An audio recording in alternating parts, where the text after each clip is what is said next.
পাশে। আপনারা দেখছেন নিউজ বাংলা প্রতিদিন, আমি গীতা। দেখে নেব আজকে হেডলাইন্স।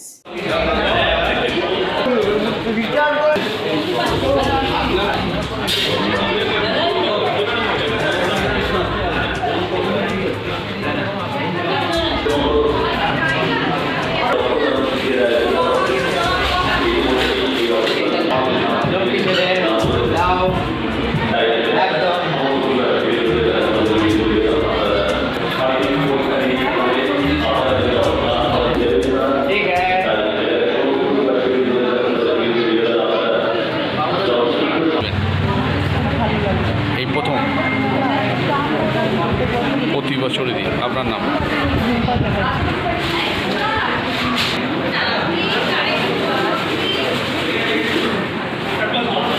হ্যাঁ,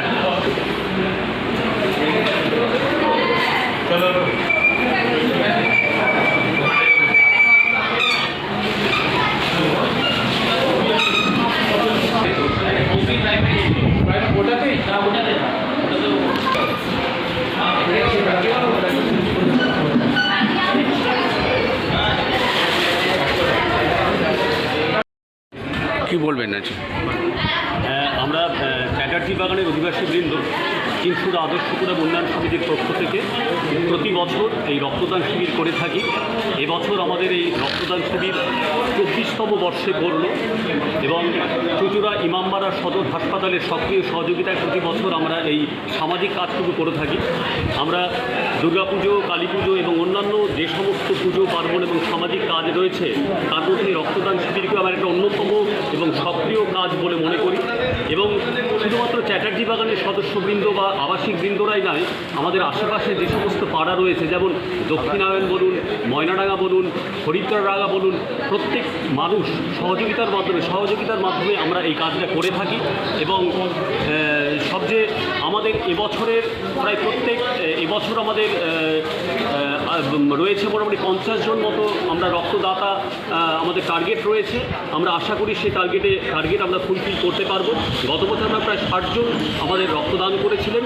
তাই এলাকার সমস্ত অধিবাসীবৃন্দদেরকে আমরা চিনসুরা আদর্শপুরা উন্নয়ন সমিতির পক্ষ থেকে অসংখ্য ধন্যবাদ জানাই তাদের এই সক্রিয়ভাবে সহযোগিতার জন্য।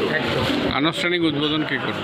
আমাদের এই রক্তদান শিবিরের আনুষ্ঠানিক উদ্বোধন করেছেন আমাদের কোদালিয়া 1 গ্রাম পঞ্চায়েতের উপপ্রধান মাননীয় শ্রী দেবাশিস চক্রবর্তী মহাশয় এবং উপস্থিত ছিলেন মাননীয় পঞ্চায়েত সমিতির মাননীয় সভাপতি শ্রী শুক্লা চ্যাটার্জি মহাশয়। আপনার নাম? আমি সন্দীপন সরকার, চিনসুরা আদর্শপুরা উন্নয়ন সমিতির পক্ষ থেকে সহ সম্পাদক। আজকে এই রক্তদান শিবিরে এসেছেন, কেমন লাগছে? আমরা এখানে প্রত্যেক বছর এই রক্তদান শিবিরে আমরা অংশগ্রহণ করি। আগে আমরা ব্লাড নিজেরাও দিতাম, কিন্তু এখন শারীরিক প্রবলেমের জন্য দিতে পারি না, কিন্তু এখানে এদের হাতে হাতে কাজ করে সহযোগিতা করে আমরা খুব আনন্দ পাই। ধন্যবাদ।